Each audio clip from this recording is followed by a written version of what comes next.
So what do you think of Make in India? I think it's very exciting, and I think so many things are made in India, and even our company makes our medicines in India. Well, what do you think is the future of India?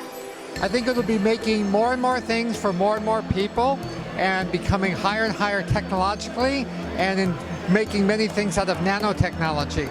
Well, what are some of the advantages when you work with people in India? One of the greatest advantages is the creativity of the people.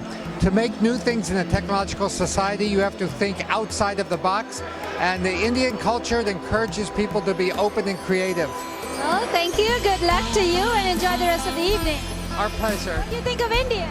We love all the things from India, the wonderful materials, the saris. I love this. I love the culture, the people. Fantastic. Tell me, what comes to your mind when you think of Make in India? Oh, I adore the colors.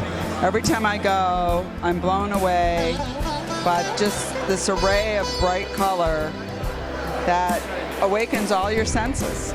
And it gets me so excited and passionate about anything I'm doing while I'm there. But I love the country, I love the people. I've been many, many, many times. Well, what industry are you involved with when you work with India? Financial services, and I ran operations and technology for a really big company, so I was there a lot, meeting with entrepreneurs and so forth. But I was immediately struck by the people, and just the color is such a vibrant dance and just brings out so much in all of us, right? About why it's such an amazing place. So when you say people, what about the people? What are some of the strengths of Indian people, you think? Oh, very, very tenacious, but yet passionate about what they believe in. And so when if somebody's showing you a scarf, they're like, I made this, or my mother made this, or I dyed the wool that is in, and they're so proud of what they made. So I can hardly wait to go back. Okay. Well, one last thing, what do you think is the future looking like in your eyes? Well, I think, the Indian country has unlimited potential because of I have many, many people who have all been educated in India working for me that are extraordinary technologists and that science kind of brain. And yet, at the same time, I think the Indian people have a beautiful art and kind of love of things that are very different from just science. That is the future of our world, is bringing those two sides together. So I think it's limitless. So tell me, what do you think of when you think of India? Oh, India is changing so fast. You need to know that I've been to India for business the first time in 1982. And since then, it's such a different country. With your Prime Minister now, this country is just exploding and going and having a huge change. I was in Gujarat last January when Prime Minister Modi was there with his Minister of Finance in Make it Gujarat and promote Gujarat, etc. in this global conference, in which he launched Make in India. And we also have lots of business. We have manufacturing plants. We have actually 2. We are also growing a lot in India. It's been one of the few countries where we grew double digit, are still there. And I must say that this country is ready to continue growing very fast and in a great way. So Make in India is a very good, first of all, it's a fabulous catch name. And second, you are at Davos and here and in many other places, you are promoting India in a very good way. So congratulations.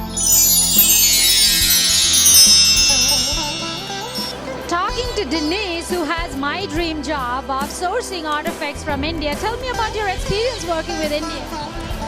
It's been wonderful. I've been working with a number of artisans throughout the country, and the skill, the craftsmanship, both in terms of the innovation that's being done in terms of jewelry making, dyeing fabrics, to drawing on the rich traditions of the rich cultural history of India has been wonderful. And the great thing about working with these artisans, when people buy the product, they not only get a chance to wear something that is beautiful, but they also get the opportunity to learn more about the rich culture of India. What from India has the biggest demand, the highest number of things that people want over here? What I've been selling a lot of lately, actually, and maybe it's because of the weather, has been pashminas. Beautiful, individually dyed pashminas and cashmere wraps. Now tell me, where do you get them from? I source them throughout the country. I'm working with a number of artisans in Jaipur, in New Delhi, throughout the country. And the wonderful thing now about Inspired Luxe, which just launched this year out of San Francisco, is that now that our name is getting out there, people are starting to contact us because we are all about supporting artisans and empowering artisans in terms of giving them a platform to sell their products directly to consumers, primarily in the U.S. Now, do you have any recommendations how we can improve the sourcing, and what are some of the things that India has to develop in terms of making it easy for you? I think probably the thing that we need to continue working on is the distribution network, but some of them have been doing business with the U.S. for so long that it's easier for them. But I also am in a position where I've been able to give some craftsman feedback in terms of on the quality control front to make sure that product is finished at the level that it can be considered a luxury product as opposed to a second-rate product in terms of, because we set the bar very high in terms of what our customers demand. Now tell me this, what is India looking like? What is the future in your eyes, post-Modi? Very bright. I mean, but in terms of the technology that's happening there, India is a leading country that will continue, I think, to partner with U.S. and the rest of the world. And having done business in Africa, too, there's a rich history in terms of, sort of cross-pollination and cultural ties between India and Africa. And I see those ties getting stronger as India is becoming not only sort of continuing to be a force economically in terms of in all areas of trade, but now I also see them pulling up and taking a seat and making a difference politically on the world stage.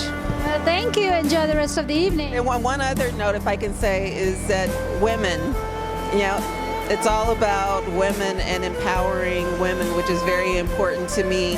And it's great to see people like yourself and other women in India who are taking leading roles, not only in industry but also in government. So I hope I have the opportunity to continue working with you and your sisters in India.